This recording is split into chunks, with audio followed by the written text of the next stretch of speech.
As a trauma survivor, I have always been interested in resilience. But growing up, I believed it was something that you were born with. Then in graduate school, I learned that it was a quality that we all possess and a set of skills we can all strengthen. Most of my resilience has come from writing and seeing myself in new ways by confronting the stories I've always told myself. The more I did that, the stronger I became, and I've dedicated my life to helping others do this work. This podcast is for anyone who wants to understand their story and how to revise it, because when we do that work, we change the world.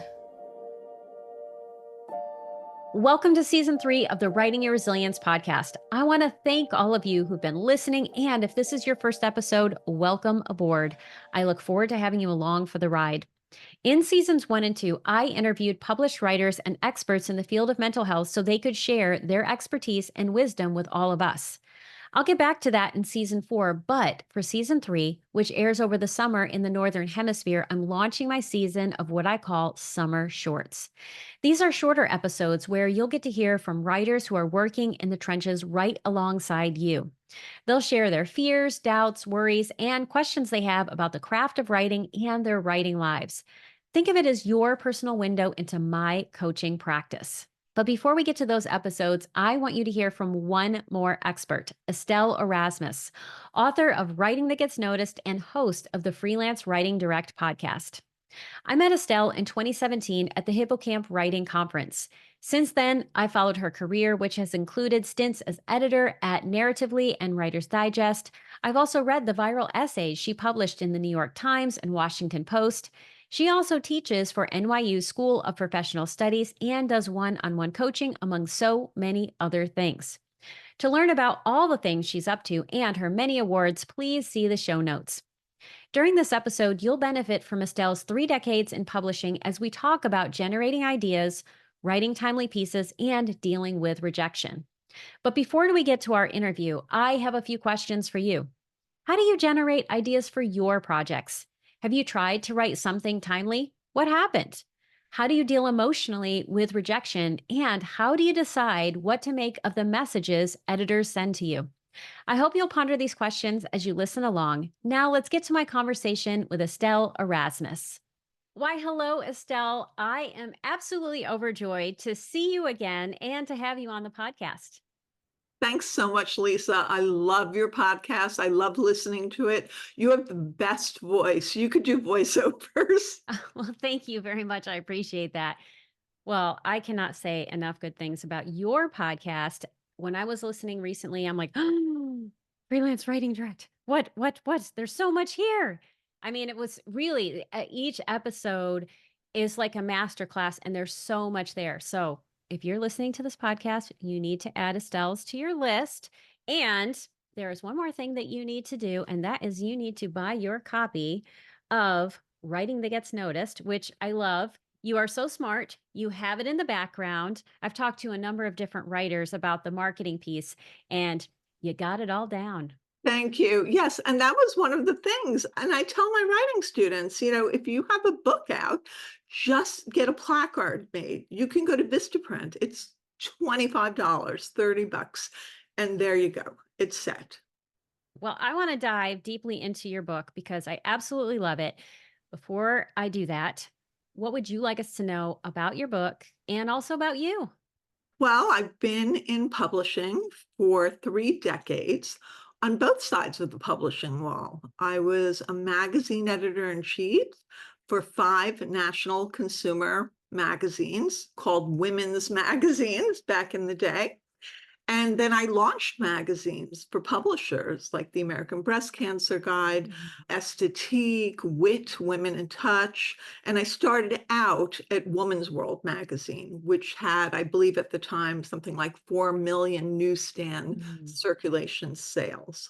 So I honed my teeth at big and then smaller publications where I was editor-in-chief, which included, I was senior editor at American Woman, then I was editor-in-chief of Woman's Own, then I went to Hachette, and I did Body by Jake. And then after that, I went on to launch magazines. I wrote for over 150 publications, most of them print. I was there when print turned to digital. And then when blogging came into the field, and each time I pivoted, and in between, I dealt with my own personal struggles. I was single, the dating diva when I first started in publishing, and I would teach at the Learning Annex and the Seminar Center, and I wrote about it for a tiny love story for New York Times, where I've written a bunch of pieces for. And I ended up getting married in midlife, having my daughter in my 40s. She's 15 now, in a very pivotal age for her. But I kept changing with the times and growing and learning. And a lot of people who started the time I did are no longer in the field.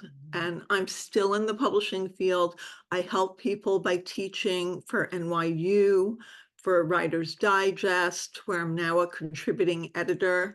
And I continue writing. And my book writing that gets noticed distills my 3 decades of experience on both sides. So as a well-published journalist and essayist, somebody who helps my students get published, and an assigning editor-in-chief who looked at information and looked at pitches and essays and determined if it was right for the publication. And I put all my tips and tricks and strategies and Estelle's Edge all throughout the book to help people be successful, because I wanted to be inspired like the way that I try to inspire people today. That is a very wonderful description of you and your book. And let me just say, you have some major street cred when it comes to publication. And all of that shows up in your book. And there were so many things that I loved about the book. So I want to share just a few of my takeaways. Number one, it's very comprehensive. I felt like if I didn't know anything about publishing, I could take this book and it would help me publish a piece.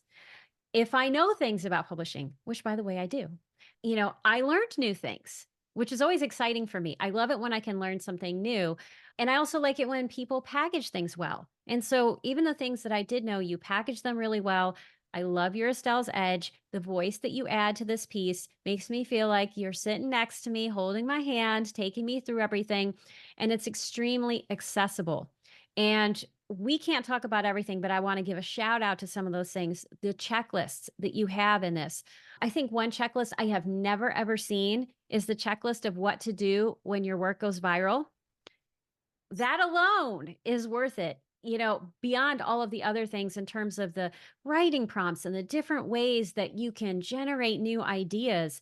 All of it felt comprehensive and it motivated me. I was like so excited as I was reading it, like, oh my gosh, I need to get started on this or that or the other. And I'm going to come back to this piece. So I love all of that about your book. Thank you so much. That's exactly what I wanted to do. I focus, as all my students know who work with me either in NYU or Writer's Digest, or after I've worked with them, then I do smaller groups, Zoom sessions. My fall session is already sold out. I might do a winter one. But I focus on generating work and generating ideas and also getting published. Some people teach just how to get the ideas or Yes. just how to bring out the different writing voices. But the final piece for me is getting published. So that's bringing in the editor contacts, the information, the things that I can share with them based on my field and my connections and what I've done. And you do it very well. And what I love about this is that you are helping me launch season 3 of my podcast. And I'm calling this the season of summer shorts. And so a good portion of this is going to be questions that people are asking me. But I have taught in the summer. In the past, I was teaching this year-long memoir class.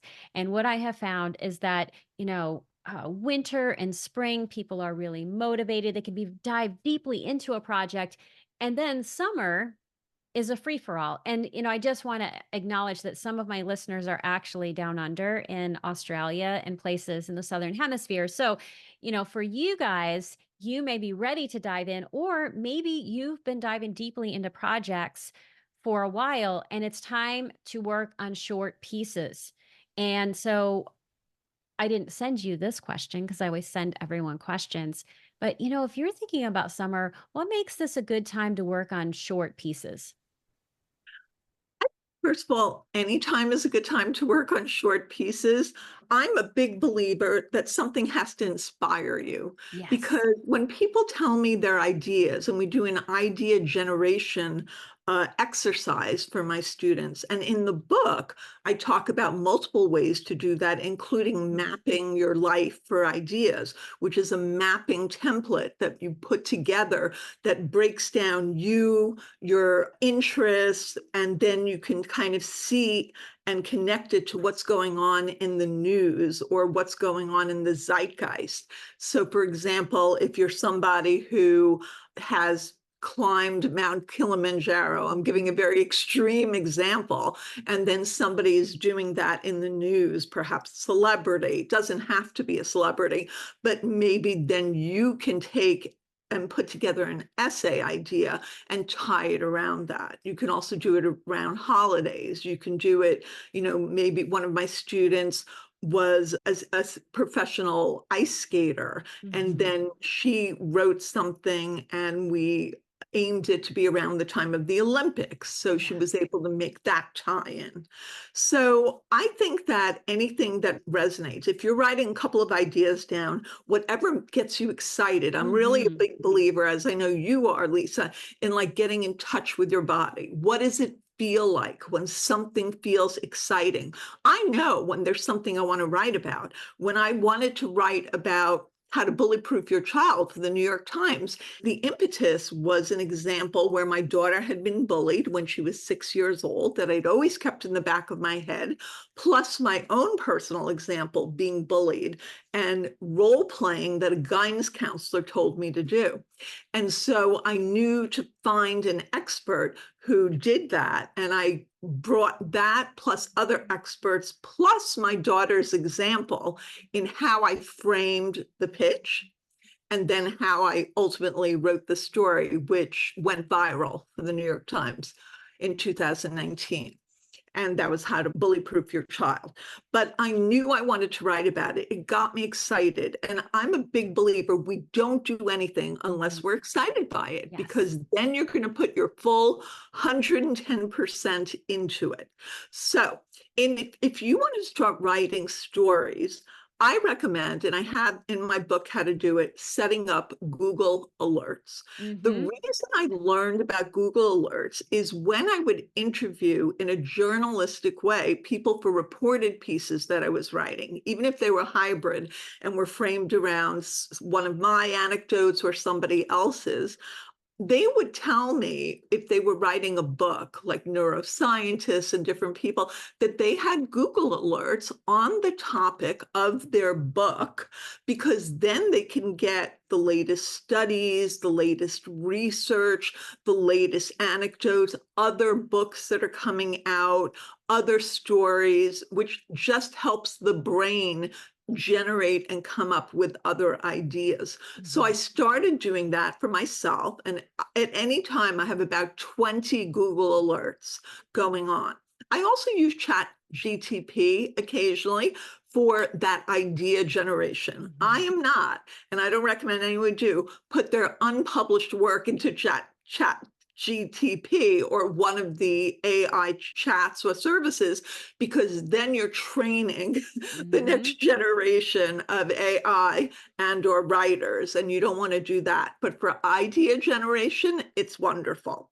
So we go with what resonates. So you set up a Google alert. Let's say you want to write about happiness, right? So you would say new studies about happiness, stories about happiness, 2024 and happiness. You just throw a bunch of different terms into your Google alerts. You can set it up for getting it daily or getting it once a week, or however you want to set up the timing. And this just gets your brain thinking, and then you go and you forget about it. But sometimes you'll see something and it'll make you think. It might be as random as a new game about happiness came Mhm. out. And you're like, wow. And then you go to the website about that new game. And lo and behold, they have a whole section on research on happiness. And there you're running. And there, obviously, you have to vet everything. And in my book, I have a whole section on data and resources to make sure that you're using credible sources. And I think I give Mhm. over 150 websites that you can go in every area, psychology, medical, because if you're writing and you're using a resource that's not credible, you're just getting the first thing that comes up on Google when you're Googling, that might not be right. It might be a proprietary medical site. So you're taking information, but they're just with one drug. So that could be a problem when you're writing something. So you want to make sure that you're using the right research, the right information. But that idea generation part is great. And then don't put too much pressure on yourself. I always recommend you just go ahead and put your ideas down. And I'm a big proponent of journaling. I don't do it as much as I want to, but I think a lot of people, and I talk about it in the book, get journaling wrong. They write journal like when I would go back to my 16-year-old journal, I was like, I went bowling with dad today. We had fun. I used the great bowling ball. You don't want to write a journal like that because that's just the external. You want to write a journal saying, went to the park today, had a great time. Seeing the birds reminded me of the last time I saw grandma before she went into hospice. What are Mhm. you doing? You're adding in emotion. You're adding in more than just the diary entry and the external. So you're building the heft of the emotional weight. And that is what you want. So when you journal, write snippets of dialogue, write how you felt, write your musings on a situation. I'm not in favor of essays that are full of musings and Mhm. just musings. You also have to have scenes. But if you're using journaling as a way to get your story ideas out and get them out, you can write those scenes and use what I call sensual language, which is sensory language, sight, touch, smell, taste. What does that do? Studies show that it brings a story to life for the reader and activates parts in the reader's brain that makes them want to read more and gets their attention, gets them Yes, noticed. absolutely. And so I just want to reiterate a few points. And first, I'm just going to say, oh my goodness, when I look at my journals from when I'm 16, I'm like, why couldn't you have been a little more descriptive? And so, yes, if you can be descriptive, that is really helpful. And I can imagine someone doing that mapping exercise on the beach or just, on a winter day, you're sitting down, you're doing this just so that you're beginning to develop the field of awareness around the things you could possibly write about. Then you use the Google alerts again to build that field further to say, oh, what's coming on out there? And then you wait for that moment of inspiration. And I know exactly what you're talking about because there are times when I'll try to write from my head. I'm like, oh, I haven't had a piece published in a while. I should probably write about blah, blah, blah. And, that generally doesn't go very far. But recently, I was awakened at 3 o'clock in the morning by this thing. It was like, you must say this. And so I mean, that's exactly how it was. And so I woke up the next day, I still had that same feeling, and I was like, "Okay, this is a little vulnerable," which is one of the things we're gonna talk about next, but I knew that I could write about it, and I did, and then I sold it, and so it's gonna come out. It's under contract right now, and it's gonna come out in a little while, but it was that passion piece, and I can say that every single piece that I have published has started with passion. So, passion is the number one thing you have to have because that will show through in your writing. But we want to make sure that as we're thinking about passion, we really understand the difference between vulnerability and pity. And I think this is such an important topic because a lot of people who listen to this podcast are trauma survivors. I'm a trauma survivor myself. And sometimes the brain can equate vulnerability with trauma or with things that have a high emotion. And that's not necessarily passion. That might be things that belong in therapy, right? Yes. So just because an emotion is high doesn't mean it's time to write about it. So you actually have a piece in your book where you talk about, it's like a headline, vulnerability versus pity. Can you talk about what you mean by that? And let's go down that rabbit hole. Sure. So it's important to connect with the reader. Yeah. And the way you do that is not by showing your perfection. I'm great, I'm wonderful, everything goes well for me. That's really kind of being brittle, and that's not allowing them room in. But you show your vulnerability. You show that through scenes. You show that through clues to your character of how you handle something and how you show your voice on the page.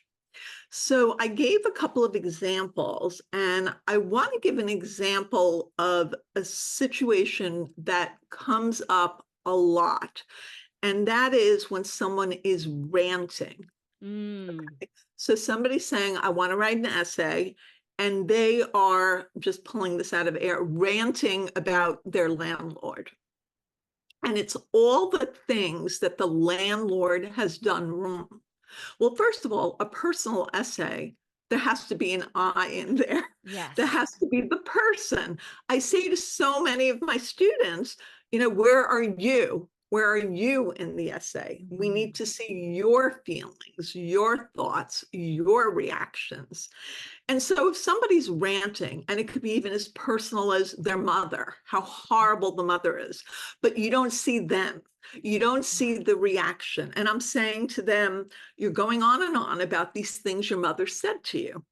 And I want to relate to you, but if you're not showing a reaction and you're not showing some insight, Mm, and you're not showing some sort of narrative arc from you start, remember, it's personal, it's you start in a place in the beginning, there's an arc where your mother is still a part of it, but it's her effect on you, and then you end where you are transformed in some way. And in my book I have several sections on personal essays, including analyzing a modern love essay by Bill Dameron, analyzing other essays from Salon and from Bloomberg, and really saying what works and what resonates. And what really makes sense is to kind of end, I call it end with a gift for the reader, hmm which shows a transformation that has taken place. And also circling back, which is a technique I talk about how to do in my book. And effectively, it's pulling something from the beginning, because as people, as readers, we want to feel like a sense of closure at the end of the essay. So you pull something from the beginning into the ending, and then that will kind of help you end it rather than end it flat. And that's what happened. Or like we learned in grade school, re-summarizing. And so that's why my mother annoyed me and why I've decided to break ties. No, that doesn't work. So there has to be a craft in essay writing. And the vulnerability comes in showing your reaction to a situation, Yes. your voice on the page. And when I say voice on the page, I believe that people have a basic voice. It's sort of like singing. I Mhm. studied opera for years. Rihanna has, you hear one note and you know it's her. You know it's Barbara Streisand, Kelly Clarkson. It's the same thing with a voice. My voice is somewhat dramatic, but inspirational, and can be funny depending on the situation. But there are different tones to voices, but I don't believe that everyone has many different voices. I believe that your voice on the page is what you want to come through. And I talk about how to find that voice by giving examples of several students of mine and people that I've worked with when I guest edited narratively, Mhm. and how I brought out and helped them bring out their voices on the page, whether it was funny or inspirational. So pitiful is like saying, oh, pity me. I'm poor. I'm bullied, but without any kind of insight into who you are. So, for example, showing vulnerability is I've been bullied. This is what happened to me.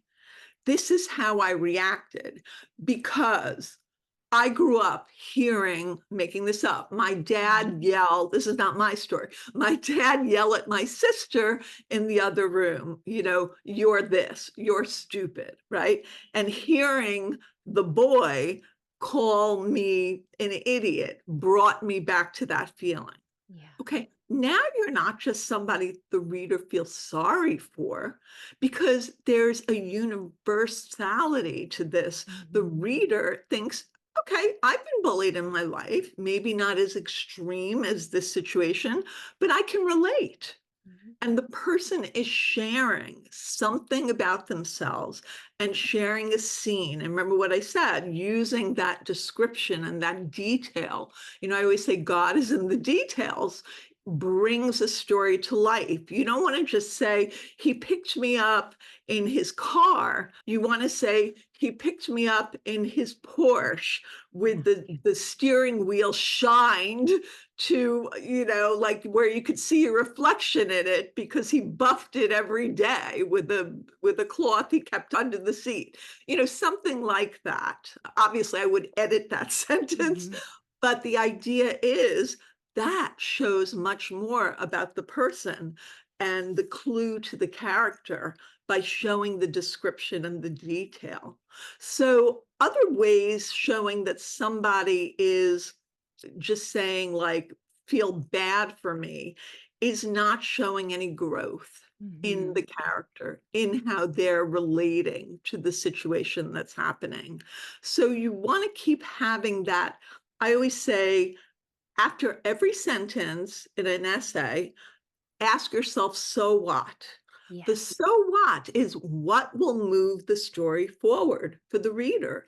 And if it's not moving the story forward, scrap it, take it out, put it somewhere else, hold it. And that includes dialogue, that includes anything. And a lot of times when people are writing, they're writing almost, and I could tell this is the mark of an amateur writer who just needs to build and learn craft, because Mhm. I do believe you can learn craft and learn a way of putting your voice out there on the page. The other thing I want to mention about being vulnerable and being pitiful, and the difference between the two, is the idea of oversharing. Yeah. You don't want to overshare every single detail, because that will bog down the reader in too much of your emotion. And in a way, you need to be ruthless with your own emotion when you are conveying it in the written word. So again, does it need to be in the story? Does every aspect need to be in the story? And I am a huge advocate of having someone that is very close to you, whether it's a good friend or a family member, to vet these very personal stories. And I've done that when I used to write a lot of parenting pieces about my daughter. And most recently, I wrote one for Shondaland about my hearing loss and how that affected my relationship with my now teen Mhm. daughter. And so I had my husband read it beforehand, and he had a few sentences. He was like, I don't think you need this, like it's enough. You already have enough stuff. And my daughter read it, and she had a question about one sentence, and other stuff that I thought she might have a problem with, she allowed. And so I felt okay. I felt like I showed my vulnerability for sure, because I showed how it affected me when she reacted in a teenage way to me struggling with hearing. and it showed her accommodation to what I figured out after yelling and losing my temper and being, frustrated and feeling very upset, and how I kind of just marshaled my resources in a way that I would like my daughter to learn this type Mhm. of resilience. And so I think that that showed vulnerability, but it wasn't like, "Oh, you poor thing. I feel sorry for you. You have this disability and you're just sitting with it and not doing anything." So I think showing a momentum and a Mhm. movement with whatever the issue, whether it's one of my students talked about, Selena Jvani talked about, growing up poor Mhm. and gave the scenarios of how that worked with their family and then how they got out of it. And she'd also written a piece about, I think, having a ghost in the house. And Ivy Eisenberg wrote this wonderful piece for Narratively about how she created a Yiddish fortune cookie company when she was working in IT and thought it was the greatest thing ever. And it just left her coworkers cold because they didn't understand the meanings of this. And she wrote it in a way that you're kind of laughing a little at her, but mostly with her. Mhm. And so it's setting it up in a way that you're not the victim. You Yes. may have moments of being the victim, but there is a way out. You're showing a way out. Otherwise, it's just like a, a rant. You Yeah. don't want to throw your, I always say, rage on the page. Absolutely. I mean, you can throw your rage on the page. Don't send it to an editor ever, right? That's the important thing Yes. is don't send it to an editor. And your essays, I'm going to take the essay on bullying and the one on hearing loss and put them in the show notes so people can read them and get a sense of what your writing voice is like. But yeah, you had so many great points that you were making around your piece needs to have a point. It needs to be about you. We need to see this arc of transformation that happens inside you. You start in one place and then you end somewhere else. And along the way, we're learning about you through the specificity of your writing, but you're not oversharing. And one of the things that I've actually learned is that if you want the reader to feel, pull back on your own emotions on the page. Like we don't need to have as much. And some things I would also say about vulnerability and how do you have that litmus test? Because then I'm going to ask you if there was a specific, moment like when you were editing for Narratively that comes to mind of like, this is what it looks like on the page. For me, I always think about what Megan Dahlm said about confessing versus confiding. So some of it is about, is there a rant on the page? Are your other characters bad and you're all good? Or, is there too much emotion? But it's about intention and about where you feel it. So Yeah. if you are confessing, you are probably adding all of your own emotions. There's probably a rant, but your intention is for the reader to see, you and to get you, and you're asking them to do something to make you feel better. When you are confiding, you know what the story is. You know what the point is that you're trying to make. And yes, you're letting the reader into your world, but you don't need anything from them. You are being of service to them. So I think those are two things that are different. And then also, here's where I feel it in my body. If I'm feeling that confessy thing, like, oh, I just need someone to understand me, which is stuff that probably belongs in my therapist office, I'll feel it right here. I'll just have this feeling of like, oh, it's right here. And I have all this emotion around it. When it's ready for a public audience, I feel it more near my solar plexus. There is this sense that a foundation is below me that is helping me write the story because I know what it is. Yes, there's a certain amount of trust that you have to have in yourself, in your own, SOS system within your body and yourself. And so one of the things I always recommend is print out your work and read it out loud, because not only will you find the clunky sentences, Yeah. but it's a great way to do that kind of check-in that you mentioned. Mhm. and see what is coming up for you. Yeah. And I don't do a lot of body work. I'm not a yoga person, but I'm a big believer in using the breath Mm-hmm. to, feel and get in touch with the body. And I'm a big believer in finding that meditative time to kind Mm. of go within. Even if it's 5 minutes, just when I get up in the morning and I know I have a huge list of things to do, like this time of year where Mhm. my daughter is finishing school and getting ready for camp, and then we're going away. So it's a whole busy, busy time. I kind of just check in with myself in the morning. I do a quick little check in, like, how am I feeling? What do I want to accomplish? And I'm also a big believer in creating lists, for funny enough, and not just lists of what I have to do. I do accomplishment lists. If I write something, like, I will say, "Sent thank you note to this one," taped podcast with Lisa, wrote ideas for memoir scenes. And I don't know, it just sort of like I can release it and I can Mm-hmm. know that I'm doing something good for myself. And I think feeling good about yourself is a great entryway to being able to write in a vulnerable way, because you're not doing it from a deficit. You're doing it Yes. from a plus. I love that. You are not doing it from a deficit because you are caring for yourself and you are allowing yourself to feel good. Such great advice. So, we have talked about passion and the importance of it, how to generate ideas. And there are two places that I think writers have sticking points that I want to talk with you about briefly. And one of those is the timely essay. I think especially people who are working on book length projects, they feel this pressure to not just publish, but to publish things that are timely.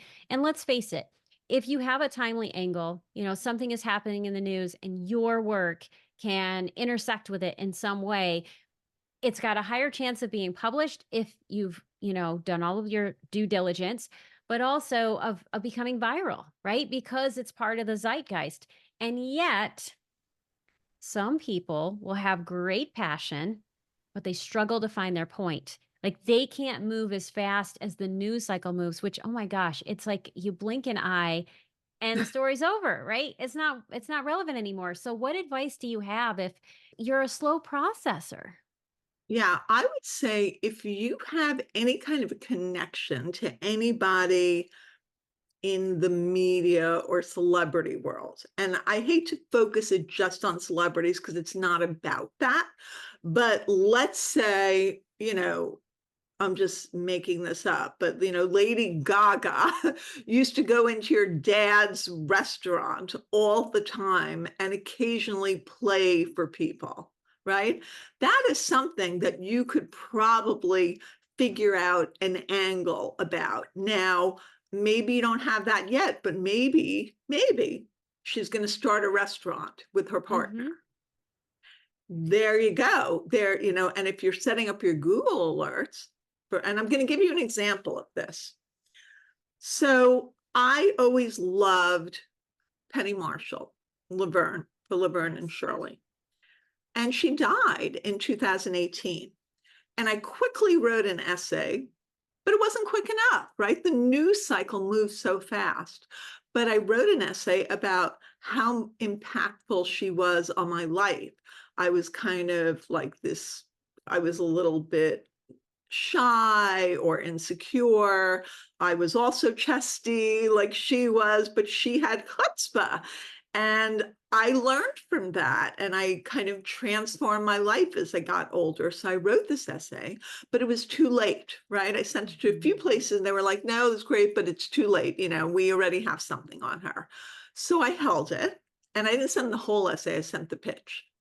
And I set up a Google alert on Penny Marshall and everything about her, whether it's, Penny Marshall and movies, Penny Marshall and Big, Penny Marshall and A League of Their Own, Penny Marshall and books, Penny Marshall and eulogy, just anything. And in 2021, which is 3 years later, I received one of my Google alerts, and I just, like, was so used to looking at them going, no, no, no, it's not gonna work."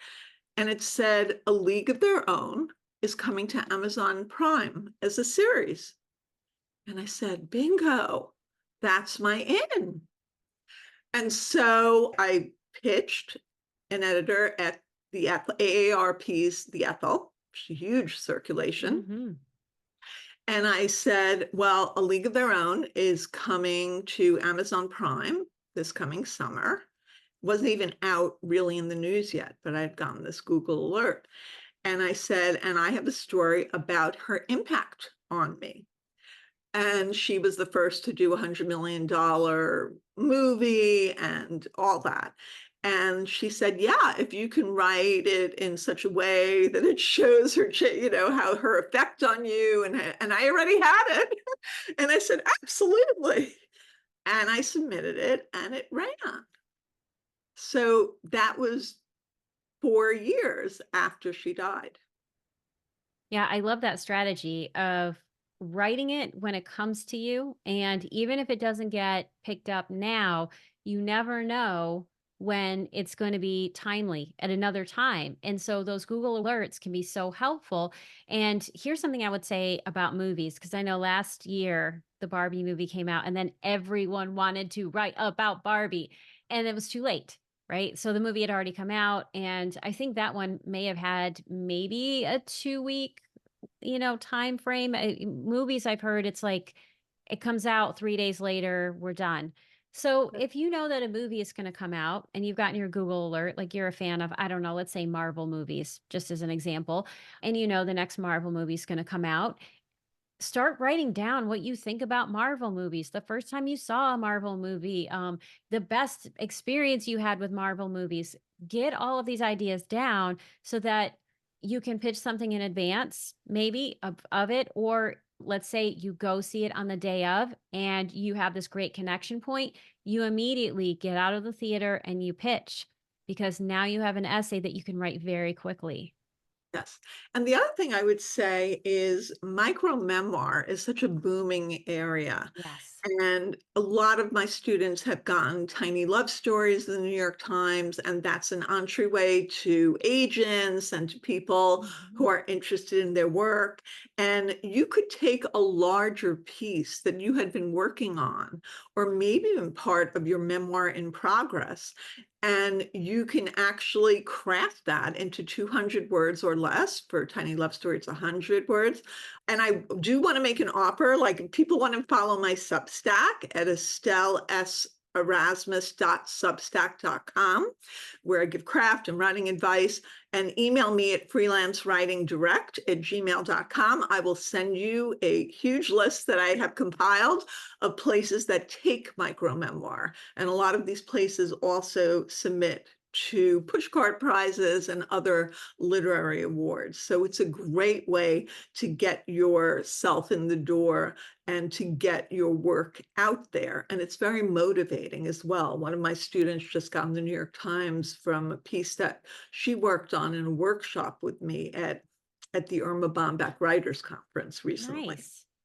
Yeah, that is a great resource. And the link to your Substack will also be in the show notes. So definitely get access to that because the more you can get, the better you're going to be able to handle all of the publishing pieces. And so we have talked about what to do with timely stuff. Now I want to talk about the last part. And maybe not the victory of you got accepted, but what do you do with these rejections? Because you're a veteran. You've been in this field for so long. And it's not just about your experience, it's about the fact that you have overcome the rejections, right? You know how to deal with them. And that is a huge part of it. If you want to be a successful writer, learn how to deal with rejection. But sometimes it's also about not just the inner work of learning how to deal with rejection, it's about learning how to decipher what in the world these rejections mean. So, what advice do you have for people if they are getting a lot of rejections? How are they supposed to deal with that? First of all, if you're a writer, rejection is part of life. It's like being Yes. an actress, which I once wanted to be. And you have to expect it. You have to have a bit of a thick skin. Back when I was doing more pitching or more cold pitching, I would sometimes revamp a piece or the beginning of the piece 30 times Mhm. to fit a different place that it would be in. Yeah. For example, I had written a piece about me and my husband and how I broke my fifth metatarsal, and we went to meet his family for the first time, and I was strung out on Percocet. Okay. And at first, I just had it as a straightforward relationship story, and it Mhm. wasn't going anywhere. And then an editor was handling beauty at Yahoo, looking for stories that had a beauty angle. And so I gave it a beauty focus. I said, I was a beauty editor, but I looked pretty unkempt, by the time I had had my fifth metatarsal and I was taking Percocet and I was on the plane, a 24-hour plane ride to go to New Zealand, where my husband's family lived at the time. And then they moved to Australia, where you have a lot of clients. And so I made sure to put that beauty stuff in there. Mhm. And that got accepted. But you have to be flexible. You have to think, okay, Yes. I'm going to try different things. If you have the time, if you have the impetus, if you really want to get a story out there. And in terms of rejection, you're going to get rejected, right? And a lot of times, sometimes they won't even respond, right? They Right. will ghost you. And so if an editor ghosts you, you try a couple of times to get to the editor, right? Because it could be, people sometimes they have huge inboxes. I mean, I Mhm. know I do. My inbox is crazy. And maybe that was one cycle, they missed yours. So Yes. I would vary the time you sent it. I talk about some tactics in the book about that, but one of the things you can do is take the subject line and just take out the forward and Mhm. just make it seem like you're sending it again for the first Yes. time. And then it's like, they're not going to feel, oh God, I didn't respond. I'll feel bad. It's just Mhm. you're trying it again. And sometimes I have success, and my students have success with that.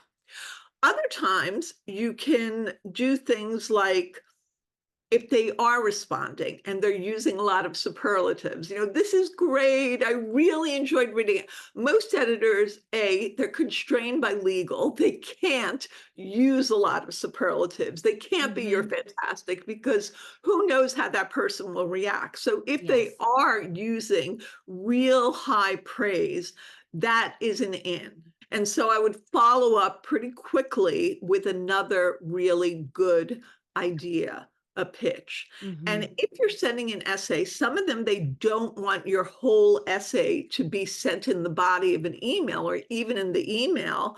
So I would do what I talk about in the book called write to the reader, which is part of my 352 pages of tips, tricks, strategies, Estelle's Edge.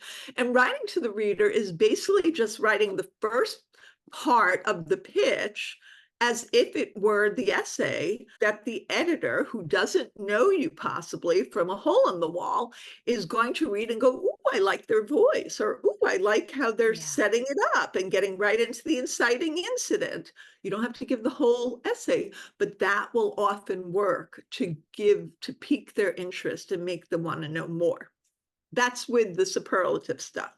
If somebody is just saying, we have something similar to it, that's on you, right? Because if they say we have something similar that just ran, that's definitely on you. You should have Mhm. done your research. All you have to do is go to the site or go to the magazine and do a search for your subject. And, Mhm. if you want to write for a print publication, you should be getting that publication so that you know it.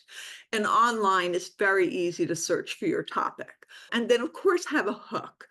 Everyone wants to write about love. Everyone wants to write about grief. Everyone wants to write about addiction. Everyone wants to write about loss. Everyone wants to write about trauma. But what's the hook? What's Yes. the focus that is going to differentiate you and make you stand out? And Mhm. that could be a narrow focus, but also something that shows that it's a bigger issue for more people. And so, for Yes. example, if you're writing what I call a hybrid essay, sometimes called a reported essay, you're going to get a poll or a statistic or a fact in there. And again, you can put that in the pitch. And I have a whole section in the book on how to pitch. And I break down a lot of pitches that I did, not only for when I wrote the All About the Pitch column for Writer's Digest, I break down and analyze. And if you're a therapist, I'm big on analyzing writing to Yeah. see what works and what doesn't and why. And the other thing is if somebody has said, I love the great idea, but it's just not right for us at this time. What I would do is you keep sending it out. Yeah. And when you get a publication, I would send it to that editor, say, hey, it was great. Thank you so much for responding. Wanted to share that this was published. And here's my next idea. And the more credible and the higher level the publication, and you're showing it in a very casual, not like na boo boo. You're just saying, hey, wanted to share this with you. And they're now thinking, the editor, ooh, I missed that one. And then they're thinking, well, let me pay attention to this. And that, Mhm. in fact, is what I did. I had submitted a piece to QZ Courts a number of years ago, and the editor didn't respond. And in the meantime, I had it published in the Washington Post. When the publication came out from the Washington Post, I sent it to several editors that I had ignored the idea with a very nice email just saying, hey, just wanted to, call, show Mhm. you this came out.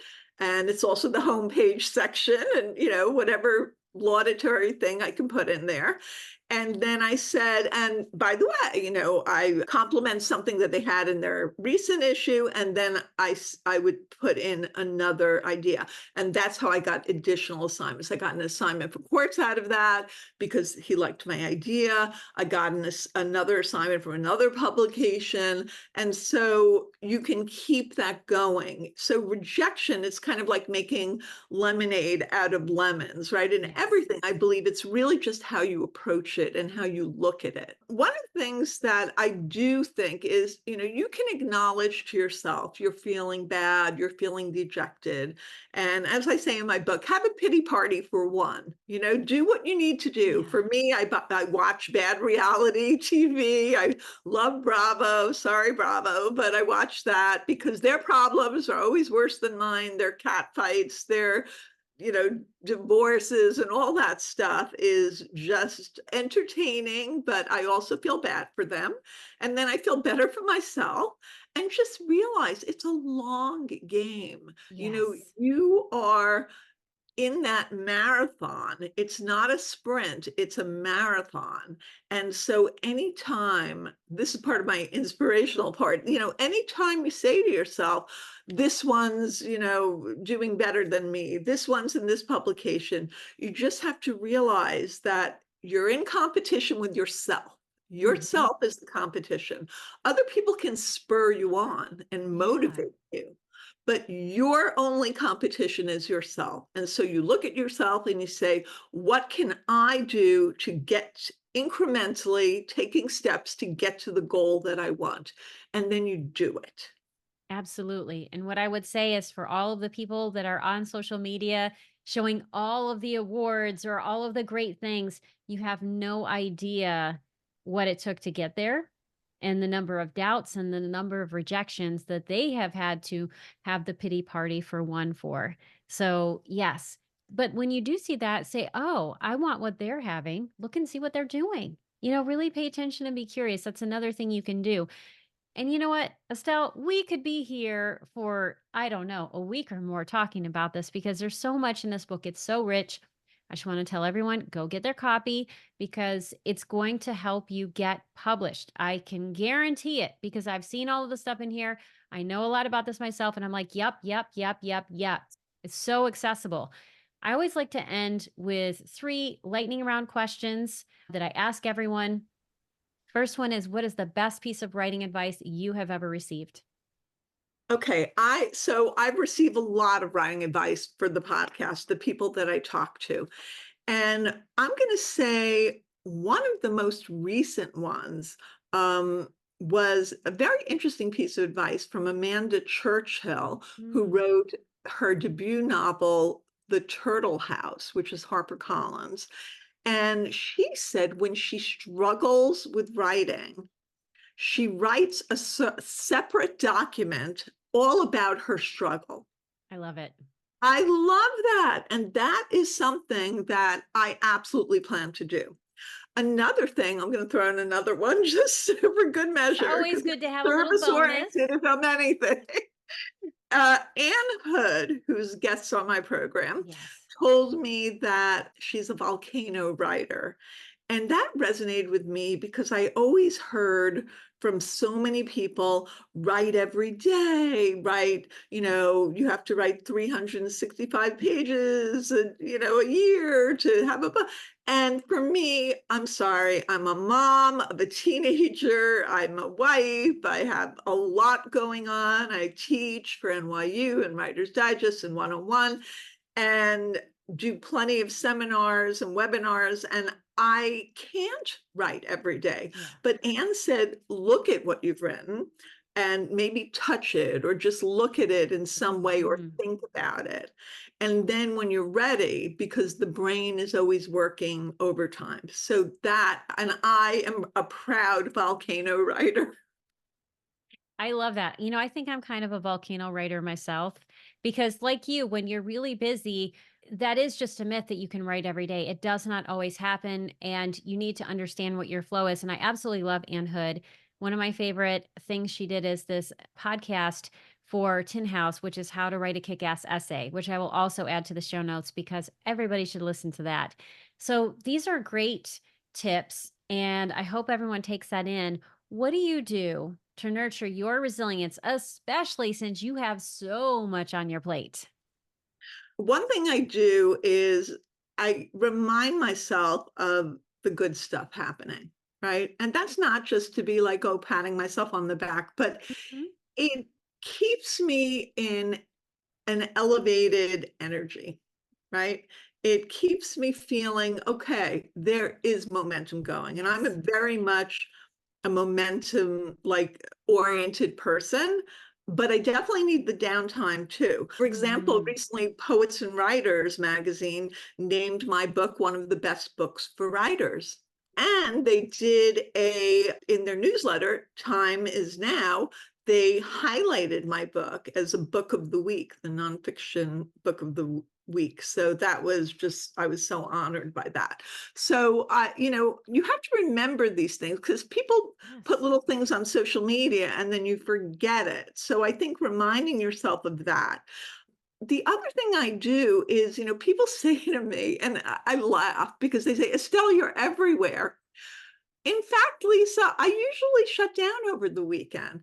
All my students know I don't work on the weekends on student work Mhm. or, any kind of public interaction or interviews or anything like that. And I'm very clear about it. Like I have it in my notes when I start with students. And so I get that breath. And what I do start doing even more so is I will do an out of office email. I'll say, Mhm. it's summer now and I'm away for the weekend. And I use it to actually put links into the things that I want to promote. So I'll Yes, say, that is have you very seen the smart. latest episode? Have you bought my book? I'll be returning anything that's not urgent later next week. And so that gives me the breathing room. It's like I don't have to respond, but I can if I want, Mhm. if it's an urgent situation. And so that makes a difference. And my family knows, and I will tell you, when and I talk about it in the book, when I wanted to get back into magazines and writing after a long hiatus, nobody knew who I was anymore. Nobody. And I had gone into medical education. And I came back through blogging, through the bloggers. Mhm. They were the ones I I auditioned for Listen to Your Mother with the wonderful Ann Imig, who helmed that whole kind of like a moth for mothers. And Mm-hmm. I was in the inaugural New York performance of Listen to Your Mother in 2011. And so the bloggers were the ones who were doing social media. They were the first to know how to marshal that and do that. And they were very big with writing about their kids and writing about their feelings. Mm-hmm. And most of them have gone on to writing for publications, writing books. And so it was a great way to build connections and build in a sense of regular life. You know Yeah. what I mean? I Mm-hmm. wasn't a magazine editor. I was a blogger like the other bloggers, and I had a family life. But what happened is a lot of the bloggers got consumed and they would Mm. work on the weekends and they do all the comments. And I Yes. can't even tell you how many of them got divorced, sadly, because they started putting their all into the blog. And so I'm a big believer, you need that family time. You Yes. need to dedicate it. And one of my regrets, and I will share a regret, is when I was working on Writing That Gets Noticed, it was due July, and my daughter was leaving for camp right around that period and graduating, I think it was, middle school. And I really checked out. I was not there for Mm-hmm. it. And I do regret that. And I did apologize to my family for that. And I said, I will never, ever be in a position to do that again. And I'm very proud of the book. I'm very happy I did it. But it was a lesson for me, and it was a Yeah. lesson for my family in how I realized what I was missing. And I Mm-hmm. really did miss a lot of those last few weeks before she left for camp. But she's forgiven me, and. No, I think that's great advice. And what I would say about the out of office email is not only does it set expectations for everyone else, I think it sets expectations for you. And whenever I have that on, I always feel a greater permission and freedom, like there is more distance because you do have to take breaks. And, if you are a freelancer and you are working on a podcast and all of these other things that we do, I was telling someone the other day, if I wanted to, there is enough work that I could work 24 hours a day, 7 days a week. I could. I just Good. absolutely could, and I choose not to. So, all of my clients and students know I do not work on the weekend. That is set up in advance. I will take up to 48 hours to answer your question. There are very few emergencies. I have worked in a clinical setting. I know what an emergency is and what one is not. And also, I'm taking off most of the summer. I'm not working with clients over the summer, and I have an entire month that is a sabbatical month where, there will be an out of the office email and I will address things that are urgent. But, Right. I think it is important that we set those boundaries because I always think about two things. What Stephen King says in his book on writing, you don't put the desk in the center of the room. You put it against the wall because life needs to be in your center. And Frank Bedart, who is a poet that I met early in my writing life, he said, write some poems and then go live life. So you have to have all of that happening. Well, I want people Yeah. to buy your book. So Thank if you. people want to connect with you, what are the best ways? And please know that a link to your podcast is also going to be in the show notes. But what else is there? Well, I'm on social media everywhere at Estelle S. Erasmus, S in the middle, and my name. And that's X, Instagram. Facebook professional is estelle.sobel.erasmus. And LinkedIn, I think it's Estelle Sobel Erasmus. I'm on TikTok. I share video clips from my podcasts and other things on TikTok. And my email, and I think that I said that earlier, freelance writing direct at Yes. gmail.com. And I love hearing from people. I'm happy. I love people coming to my Substack. And I just love sharing the information, the advice.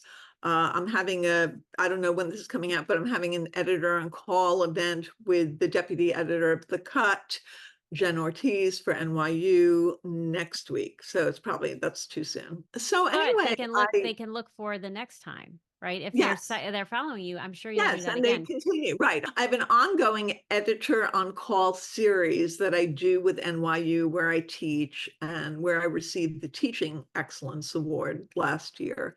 And I do occasional webinars with Writer's Digest. I teach there, and you can find all that information on my website and by signing up for my newsletter and my Substack. And I so appreciate speaking with you, Lisa. I'm such a fan of what you are doing with your podcast and how much you are helping people. And I'm a big believer in therapy as well. Big. Well, thank you so much for being on the podcast and for all of your service that you offered so generously to our writing community. You really are a bright light out in our writing world and also in the world in general. You truly are. So thank you for being on the podcast. Thank you so much. Are you a writer who struggles with doubts? Do you wonder if your stories are good enough? Do you wish you had some simple tricks that would make the writing life just a little bit easier? Become part of my Writing and Resilience community by signing up for my newsletter. As a thank you, you'll receive a free copy of Write More, Fret Less, 5 brain hacks that will supercharge your productivity, creativity, and confidence. The link is in the show notes. That's it for today's episode. Before you leave, I would love your help spreading the word about this podcast. You can do this in a few very simple ways. Click on the subscribe button in the upper right-hand corner, then leave a 5-star review. You can also let me know what you think or share ideas for the podcast by connecting with me on Facebook, Instagram, LinkedIn, or through my Writing and Resilience newsletter, which you can have delivered directly to your inbox.